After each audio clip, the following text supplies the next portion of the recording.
मैं भूपेश आनंद आज आपके सामने लेक्चर 5 की शुरुआत करने जा रहा हूं and in lecture number 5 I will be again telling you some basic part. मैंने आज लिखा लेक्चर 5 में कि भाई कोट ऑफ द डे क्या होगा। कोट ऑफ द डे है बिलीव इन योरसेल्फ। आपको अपने में विश्वास रखना है कि आप कर सकते हो। मन के हारे हार है, मन के जीते जीत। इट मीन्स आपको इनसाइड से ये सोचना है कि यार यू कैन डू इट। अपने ऊपर अगर आपको खुद विश्वास नहीं होगा तो दुनिया वाले कैसे विश्वास करेंगे यार। तो पहला स्टेप है you have to believe in yourself. इन बातों के साथ मैं भूपेश आनंद आज आपके सामने बस एक छोटी सी बात कहने आया हूं कि आपको इस तरह से बेटे खड़े होकर नहीं, लेट कर भी नहीं, बैठ कर पढ़ना है। कमर बिल्कुल सीधी होनी चाहिए, टेबल चेयर में बैठे होने चाहिए। बी हैप्पी, बी जॉली और बी जयफुल का हम ना जयकारा लगाएंगे। और आज लास्ट लेक्चर से मैंने क्लासिफिकेशन स्टार्ट कर दिया था that what is the meaning of classification, how we can classify the cost. And I have told you there are 6 classifications on the basis of which we can classify the cost. The first classification is on the basis of traceability. The second classification is on the basis of time, जिसको आज हम करने वाले हैं बेटे। Classification on the basis of time को मैं आज ही डिस्कस करूंगा। Classification on the basis of behaviour lecture 6 में डिस्कस करूंगा। Fix cost, variable cost, semi variable cost, semi fix cost, हम उसके ग्राफ प्रिपेयर करेंगे। फिर classification on the basis of function 7th lecture में। Classification on the basis of management decision making 8th lecture में। Classification on the basis of association with the product 9th lecture में। बेटे मैं इन 9 lectures की तो planning आपके सामने कर चुका हूं और इंट्रो वीडियोस चलने वाले हैं 15-20 टोटल नंबर में, so that you can get an idea. आइए जी, आइए मैं भूपेश आनंद आपको सभी को एक बात बता दूं कि आज जो हम करेंगे that is on the basis of classification of cost, classification of cost, classification of cost, classification of cost, classification of cost on the basis of time। बेटे टाइम के बेसिस पे समय, मैं समय हूं, मैं चलता रहता हूं, मैं कभी रुकता नहीं। टाइम कैसे पास हो जाता है यार, कभी देखा आपने? आप इतने छोटे से थे, आज इतने बड़े हो गए, कैसे समय बीत गया। So if I classify the cost on the basis of time, मैं समय के हिसाब से, it means if I calculate at t0 or if I calculate at t1, अब ये t0 क्या और t1 क्या मैं बताऊंगा। पहले आप अपना रजिस्टर तो ओपन कर लो। आज के इस लेक्चर नंबर 5 में classification on the basis of time में 2 बातों को सीखेंगे। First is what I mean by historical cost, वो गुजरा हुआ ज़माना, वो हिस्ट्री का ज़माना, वो भूतकाल, वो बचपन का ज़माना, हिस्टोरिकल कॉस्ट की बातें करेंगे। और दूसरी बात मैं करूंगा प्री डिटरमाइंड कॉस्ट। और प्री डिटरमाइंड कॉस्ट की मैंने 2 ब्रांचेस प्रिपेयर की, estimated cost and standard cost. बड़ी प्यार से, ईमानदारी से मैं आपको ये सारे कंसेप्ट बताने वाला हूँ। मैं बस आपसे एक बात पूछूंगा और आप सबको मुझे मेरी बात का आंसर भी देना है। मेरी बात ये है कि आप ईमानदारी से बताना कि इफ़ ये जो हल्दीराम भुजिया वाला है जब ये छोले भटूरे प्रिपेयर करता है तो छोले भटूरे बनाने के बाद वो अपनी कॉस्ट को डिटरमाइन करता होगा पहली बार, या उसने छोले भटूरे बनाने से पहले ही अपनी मीनू कार्ड बनाई होगी और उसमें प्राइस लिख दिया होगा। आप सोच के जस्ट हैव ए थॉट और देन टेल मी। बेटे जब पहली बार उन्होंने अपना शोरूम ओपन किया होगा उससे पहले उन्होंने अपना मेन्यू कार्ड बनाया होगा, उससे पहले छोले भटूरे की कॉस्ट उन्होंने मेंशन कर दी होगी। इसका मतलब वो कॉस्ट उन्होंने पहले से ही सोची होगी, एस्टिमेट की होगी और कैलकुलेट की होगी। इट मीन्स अभी एक्चुअली में भटूरे नहीं बनाए, एक्चुअली में मैदा नहीं खरीदा।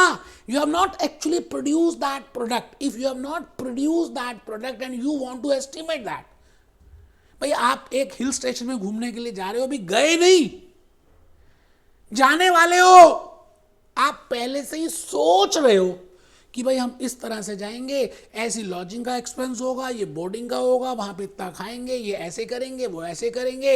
It means you are estimating that cost prior to that event, prior to occurring of that event. ऐसा होता है या नहीं, आप लॉजिकली बताइए। या आप ऐसा करते हैं कि हिल स्टेशन पहुंच जाते हैं, खर्चा कर देते हैं, फिर देखते हैं कि टोटल कितना खर्चा हुआ। बेटे ऐसे नहीं होता लाइफ में। बट बिकॉज मुझे कंसेप्ट बताने हैं, लॉजिक्स बताने हैं, बातें बतानी है, मैं आज आपके सामने यही बात कहने जा रहा हूं कि I can determine the cost on the basis of time. I can classify the cost on the basis of time. The first is historical cost, and the second is predetermined cost. And within predetermined cost, I have two branches. The first is estimated cost, and the second is standard cost. I think आप बात समझ रहे हैं. आइए हम इन्हीं बातों को सीखें और आगे चलें. बेटे मैंने ना एक छोटी सी ना टाइमलाइन प्रिपेयर किया आज आपके लिए, ये समझाने के लिए कि how I can classify the cost on the basis of time. कई बार ऐसा भी होता है ना कि आप एक्चुअली में प्रोडक्शन कर देते हो, एक्चुअली में मटेरियल एक्सपेंस कर दिया, लेबर हो गई, सब कुछ हो गया, और सब कुछ होने के बाद आप कॉस्ट के फिगर्स को टोटल करते हो और अपनी कॉस्ट को डिटरमाइन करते हो. मैं कहता हूं that is also a cost. उसका नाम है historical cost. It means the cost which you calculate at T1. देखिए मैं यहां पे लिखा है T1. अच्छा ये लाइन है क्या बेटे? This line is time line. Let it be समय की रेखा.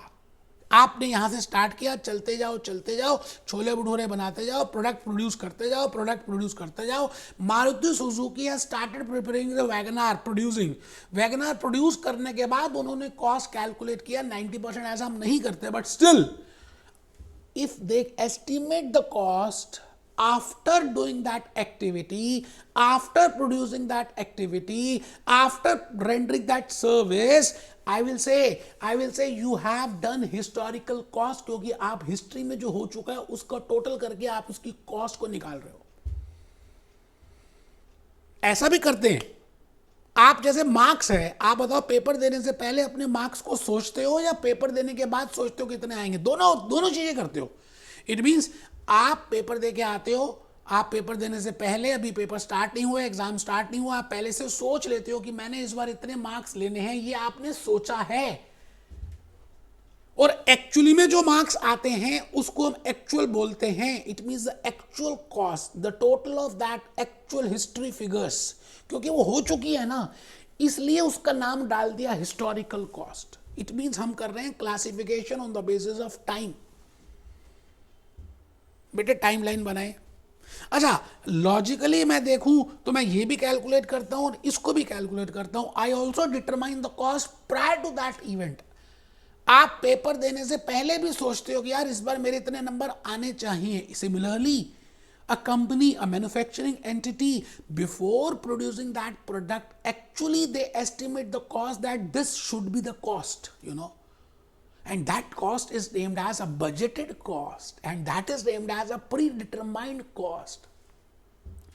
आप जो बजट प्रिपेयर करते हो, पहले से ही सोचते हो, प्लान करते हो, उस कॉस्ट को हम बोलते हैं predetermined cost. Now there are two branches of predetermined cost my dear friends. आप जो एस्टिमेट कर रहे हो, एक तो ये है कि आप अपना माइंड में ज़्यादा प्रेशर नहीं डाल रहे. पिछली बार आपके 7th क्लास में, 8th में, 9th में, 10th में, 11th में मार्क्स आए थे 80%, तो आप कहते हो 12th में भी 80% आएंगे. एक तो ये हो गया. It means you are predetermining your cost, you are estimating your cost only on the on the last figures. आप एस्टिमेट तो कर रहे हो, बट आप पिछले साल की फिगर्स को ही बेस मानकर आप कहते हो यही होगा. जैसे you have produced a product last year and the cost of that product is 25 rupees. मान लेते हैं आपके 25 रुपए मटेरियल के, लेबर के, टोटल 25 रुपए लगे एक प्रोडक्ट को बनाने में. ये लास्ट ईयर हुए, प्री कोविड हुआ मान लेते हैं ना. पोस्ट कोविड सिनेरियो में जब आप प्री डिटरमाइन कर रहे हो कि आपकी कॉस्ट कितनी होनी चाहिए, नो डाउट आप एक्चुअली प्रोडक्शन से पहले एस्टिमेट कर रहे हो, बट आप ज्यादा माइंड में प्रेशर नहीं लेकर आते. जो लास्ट बजट था, the cost which was there in the last year, you take it as it is, and that is named as predetermined cost on the basis of history. That is historical cost. I think आप बात समझ चुके हैं. But आपको क्या लगता है बेटा, लाइफ में क्या जो पिछली बार जो कॉस्ट होगी क्या वही होगी, या लाइफ में चेंजेस आते रहते हैं? बेटे हर रोज चेंज आ रहा है. प्री कोविड सिनेरियो को देखें और पोस्ट कोविड सिनेरियो देखें, रशिया का यूक्रेन से लड़ाई देखें बेटे, every day there is a change in the cost, there is a change in the petroleum, there is a change in the metro fare, there is a change in the thoughts, सब कुछ तो बदल रहा है। तो जब आप historical figures plus current scenario को मिक्स करके एक अपडेटेड फिगर कैलकुलेट करते हो, उसको बेटे स्टैंडर्ड कॉस्ट बोलते हैं। आई रिपीट, स्टैंडर्ड का मतलब है कि भाई आपने हिस्ट्री में देखा कि एक मटेरियल को प्रोड्यूस करने के लिए 25 रुपए लगे, मटेरियल प्लस लेबर की कॉस्ट आई। बट आप आज के सिनेरियो में देखें तो material cost has been decreased and the labour cost has been increased. तो आप पुरानी फिगर को तो लेते हो, उसमें कुछ प्लस माइनस भी करते हो और एक नेट रिजल्ट कैलकुलेट करते हो, and that net result is named as standard cost. I think आपको थोड़ा सा एक आइडिया तो लग ही चुका है। मैं आपके सामने एक बार दोबारा खड़ा हूं, मैं चाहता हूं कि आप एक ये टेबल छोटा सा प्रिपेयर करें। आप सभी प्रिपेयर कर रहे हैं, आपको कसम है आप बिल्कुल कमर सीधी करके बैठे हैं। आप लिख रहे हैं predetermined cost, pre determined as the name indicates, predetermined, the costs are estimated before production। हादसा घटने से पहले, उससे पहले ही हम जो कॉस्ट को डिटरमाइन कर लेते हैं उसको हम कहते हैं प्री डिटरमाइंड कॉस्ट। और हिस्टोरिकल कॉस्ट की बात करें तो ascertained after they are incurred, सब कुछ हो गया, प्रोडक्शन एक्चुअली में हो गई, मसाला डोसा बन गया, पाव भाजी बन गई। आफ्टर प्रिपेयरिंग पाव भाजी हम कस्टमर को कह रहे हैं भैया रुक जाओ यार, हम पहले टोटल कर लें, हमारे पाव के कितने पैसे, भाजी के कितने, गैस के कितने, इसके कितने, इलेक्ट्रिसिटी के कितने। It means you are determining the cost after producing it, and that is named as historical cost because it is on the basis of historical events.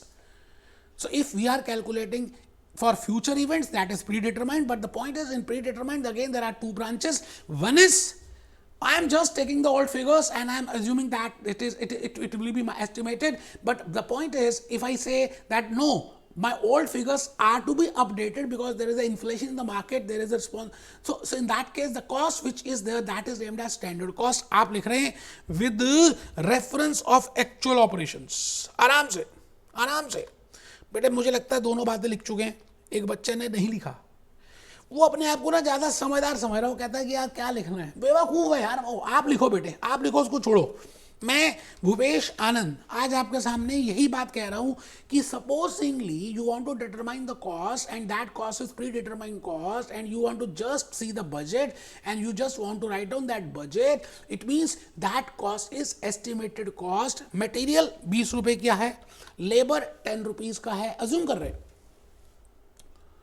अगर मैं pre determined historical pre determined estimated cost लिखता तो बेटे 25 रुपए ही लिखता, but अगर standard cost होता तो मैं क्या करता, करंट सिनेरियो में चेक करता कि भाई पहले जो मटेरियल मैं 20 रुपए का परचेज करता था, now that material can be purchased at 18 rupees or $18, and the labor which I used to pay earlier in the last year as per the budget, you know, that was 10 rupees or $10, now I have to pay 15 for that in the post COVID scenario। it means मुझे आज उसी product के लिए 33 रुपए लगेंगे जिसमें मेरे 30 rupees का खर्चा आता था। आराम से बेटे आराम से, पहले 30 रुपए आता था, अगर आप प्री डिटरमाइंड एस्टिमेटेड कॉस्ट कह रहे हो तो आज भी मैं वो 30 ही लूंगा, बट अगर आप प्री डिटरमाइंड स्टैंडर्ड कॉस्ट की बात करते हो तो मैं 30 रुपए नहीं लूंगा, मैं 33 रुपए लूंगा because it is on the basis of current scenario. और लॉजिकली भी स्टैंडर्ड कॉस्ट एक ज्यादा बेटर वर्जन है।